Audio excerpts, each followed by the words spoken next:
Bonsoir à tous, je m'appelle Esma Ducouré, j'ai 40 ans et je sais faire deux choses, faire des enfants et créer des entreprises. Donc deux enfants, un garçon qui a 13 ans et une petite fille qui a 5 ans. Et j'ai créé Cerise et compagnie en 2013 où je crée, confectionne et commercialise des mocassins en cuir à tannage végétal pour les enfants et les adultes. Et j'ai cofondé avec monsieur Anthony Buja une plateforme de vente en ligne pour des créateurs pour valoriser le savoir-faire français et la création et le do-it-yourself. Donc, comme disait monsieur le maire tout à l'heure, sans complexe, ça serait pour concurrencer Etsy, qui est un mastodonte, une plateforme américaine qui a elle-même absorbé ALM, Little Market, qui était une plateforme française, pour la fermer par la suite. Donc, en tant que créatrice, j'ai voulu créer cette place de marché pour les créateurs. Mais je suis devenue entrepreneur. En fait, je viens d'une famille où mes parents sont des intellectuels. L'entrepreneuriat n'est pas du tout dans nos gènes. Et c'était donc j'ai eu aussi un cursus, on va dire atypique. C'est tout à chaque fois, c'est ce qu'on me disait. Donc j'ai fait des études pour faire de la biochimie moléculaire. Je voulais faire de la recherche. Ça ne s'est pas fait. On n'a pas voulu de moi. Donc c'était mon premier échec. Soit. J'avance, je passe un concours pour être podologue, que j'ai. Et pendant ma dernière année de diplôme d'État, je tombe enceinte de mon aîné. Et là, en fait, cette naissance a été aussi une renaissance pour moi, parce que j'ai pris conscience à ce moment-là que je n'étais pas à ma place.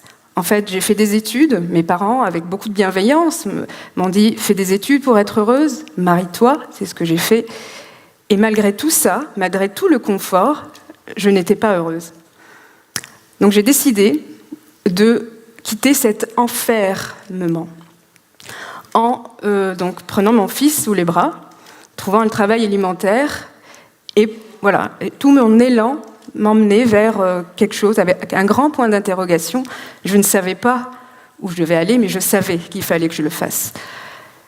Donc j'ai trouvé donc un travail alimentaire et très vite en tant que salariée, je me suis rendu compte qu'on était payé pour faire, mais pas pour penser. On me disait bon, bien Esma, tes idées, tu te les gardes, on ne te paye pas pour ça. Donc j'étais très frustrée de tout ça.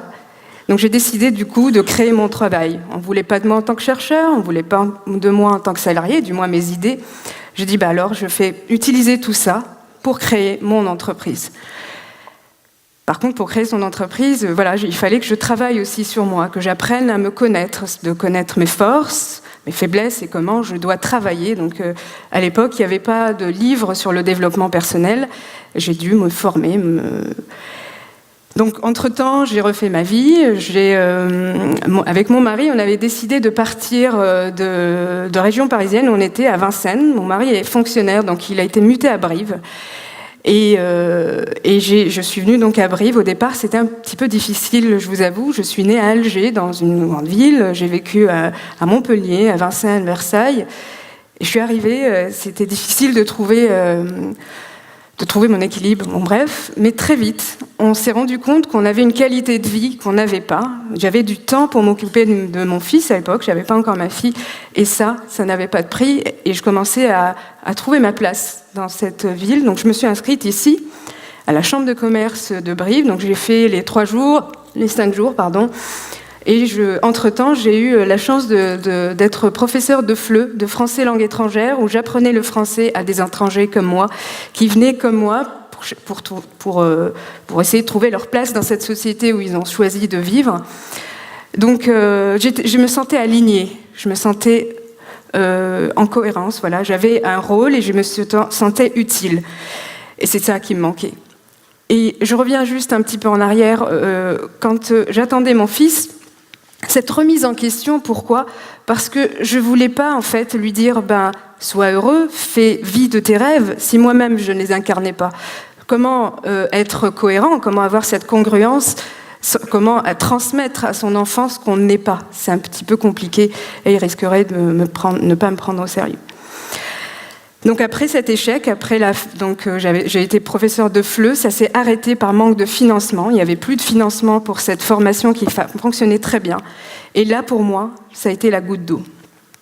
Donc là, j'ai eu mon burn-out. c'est là où je suis... j'en parle avec beaucoup d'émotion encore, hein, même si je parle de mes échecs maintenant comme des bénédictions, mais ce moment-là a été difficile parce que je n'étais plus rien. Et, du moins, c'est comme ça que je le ressentais. Et c'était compliqué, très difficile de se relever après ça. Mais j'avais 2 enfants. J'avais surmonté déjà pas mal de choses et je me suis dit non, tu n'as pas le droit de lâcher, pas maintenant. Ce que j'ai fait, pour commencer, c'était ma fille, quand j'attendais ma fille, je voulais consommer différemment. Avec mon fils, j'avais plus les moyens, donc j'avais tout acheté pour lui, le premier. Avec ma fille, je voulais vraiment consommer différemment et je me suis dit pourquoi pas, pour sortir un petit peu de cette morosité, cet état de dépression, il fallait que je fasse quelque chose de mes mains. Et donc j'ai trouvé, je cherchais en tant que podologue des chaussures pour elle, des chaussures plus souples et que je ne trouvais pas dans le commerce. Je me suis dit, ma foi, pourquoi pas, essaye, tu vas les faire. J'ai commencé, je ne savais pas coudre.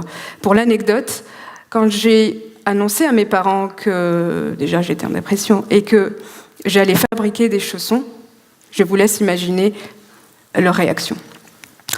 Bon bref, j'ai donc acheté une plus grosse machine pour fabriquer ces mocassins en cuir et j'ai travaillé, sans exagérer, pendant 4 mois, jour et nuit, pour appréhender la machine, pour savoir coudre et pour avoir un produit commercialisable, parce que je me suis dit, pourquoi pas. Donc j'ai créé Cerise et compagnie, j'ai créé mon logo, j'ai créé mon site, et j'ai commencé à en parler sur les réseaux en disant, voilà, je fabrique des mocassins, et j'avais des mamans qui me faisaient déjà des précommandes avant même que je sache coudre. Donc j'avais quand même la pression. Donc j'ai réussi à commercialiser. Pendant le premier mois, j'ai vendu les premiers 50 paires. Et ça a très très bien fonctionné. Et du coup, je ne voulais pas m'arrêter là. J'ai voulu recréer, en fait, en tant que créateur, on se retrouve souvent dans les salons, dans des marchés de Noël, et moi je revenais avec une énergie. Et je voulais recréer cette énergie qu'on a, et donc créer une communauté de créateurs.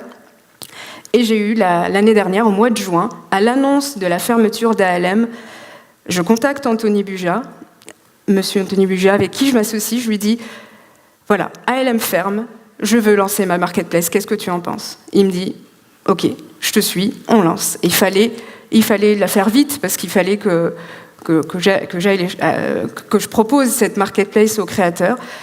Donc je suis hyper fière de... Voilà, elle est en ligne. Les créateurs rentrent leur création. J'ai passé plus d'1 an à travailler dessus.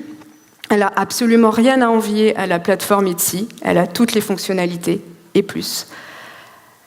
Et donc elle sort le 21, je fais ma petite publicité, le 29 septembre, donc samedi, aux acheteurs. Donc je vous invite à aller sur inala.fr pour trouver des créations made in France et faites avec beaucoup d'amour.